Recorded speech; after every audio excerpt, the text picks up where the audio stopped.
Hi everyone, welcome to our channel today. We're talking about the evolution of Hitman series. Let's start without further ado.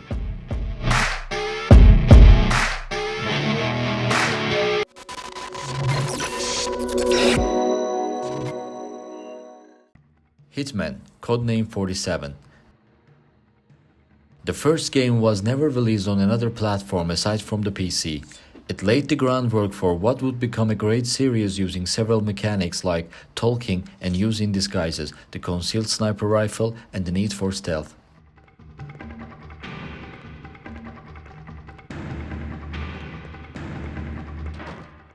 Just like its newest entries, the game rewards the most cost-effective methods to complete a mission and gives penalties for killing civilians or getting spotted by witnesses. Nice place.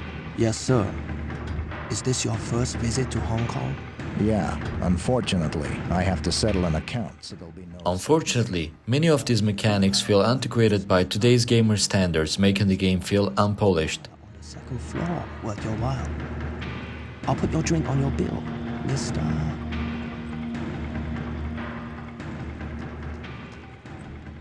Hitman 2: Silent Assassin.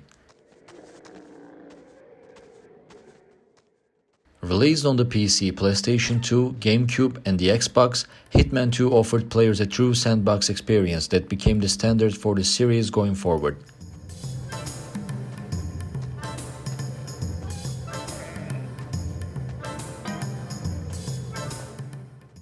Using disguises and hiding in plain sight played a big part in being as stealthy as possible.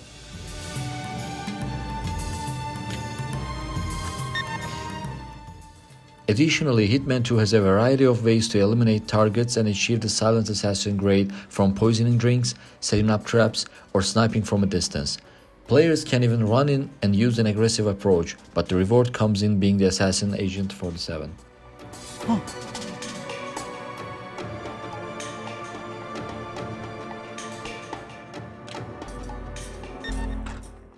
Hitman Contracts. Hitman Contracts gave players a chance to catch with the events of the first game without having to endure playing it. Contracts featured many retold and reworked missions from the original game retold through the memories of a mortally injured Agent 47. In addition, Contracts is much darker and more violent in tone than its predecessors, which is immediately evident in its opening level at the Meads King nightclub. The game takes players all over the world, with locations set in Romania, Siberia, the UK, Rotterdam, Budapest, Hong Kong, and Paris, with an epilogue heavily inspired by the movie Leon the Professional. It is another entry in the series that holds up well against the new titles, and it's one of the series' darkest in its story and tone.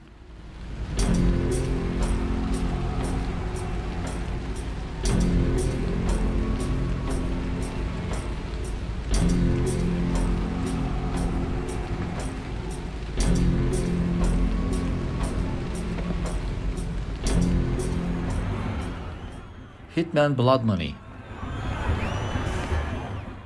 Hitman Blood Money is the fourth entry in the series and is often looked upon as a favorite among the fans of the series. As far as the narrative is concerned, Hitman Blood Money features the most compelling story in the series and is told through a journalist interview with the former head of the FBI. The sandbox level design was more flexible than ever before. The game features some of the most varied and memorable missions in the series. In addition, enemy AI saw major improvements, and the newly introduced notoriety system added to the tense atmosphere.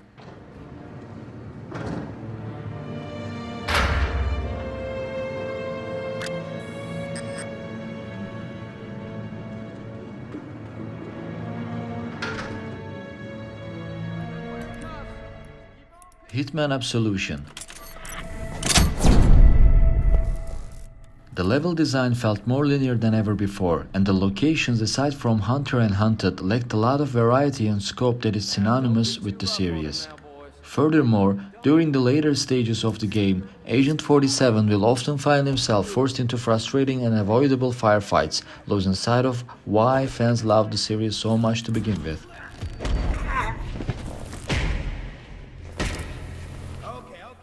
However, even with its flaws, Absolution is still a thrilling game that's top of the class in the stealth genre. Okay, fine.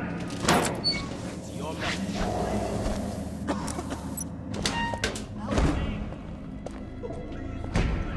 Please, you piss blood on my fucking fuck. Hitman Go. Hitman Go was originally released on Android and iOS mobile systems in 2014, but 2 years later was released on the PlayStation 4 and Vita. Instead of a third-person perspective featured in the mainline series, Hitman Go was a turn-based top-down game where Agent 47 moved around using grids.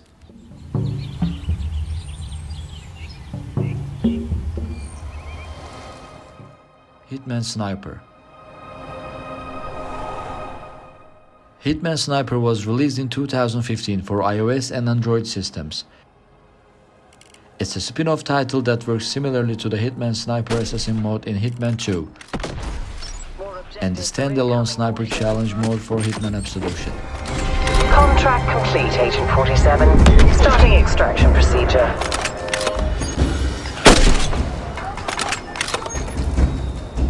Let's take a closer look, shall we? Hitman was released in 2016 and worked both as a reboot for the entire series and as a sequel to Hitman Absolution. Is that Jasmine?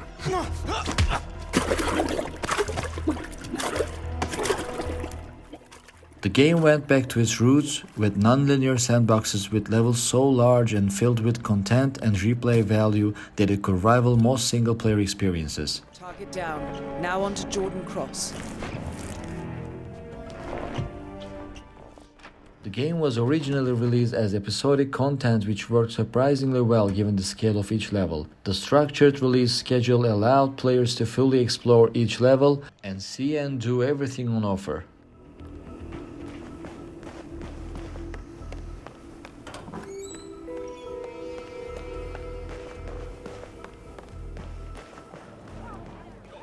Hitman 2 is the second game in the rebooted franchise and follows on directly from the events of the last game.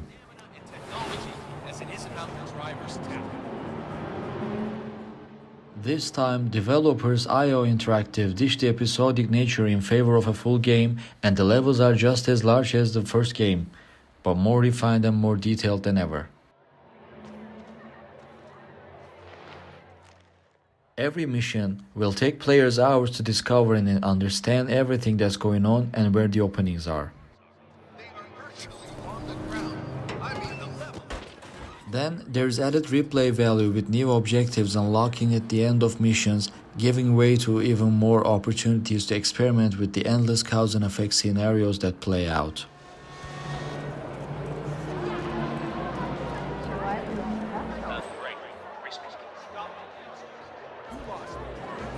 Just don't.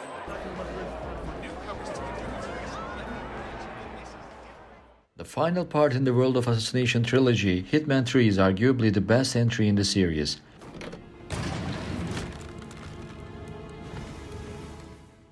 It's a far more grandiose game than its predecessors, and it's an epic finale to an amazing library of Hitman games. The support for Hitman 3 continued through the year with 7 Deadly Sins DLC, which were enhanced missions the following theme based around the 7 Deadly Sins. Each mission also rewards the player with unique weapons and gear for completing the missions.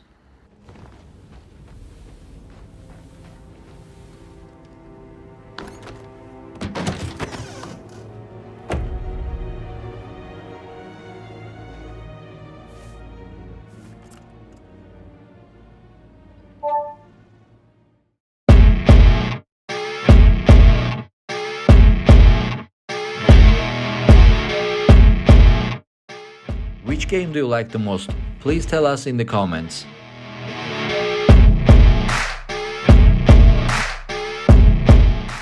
For more content like this, don't forget to like the video and subscribe. See you next time.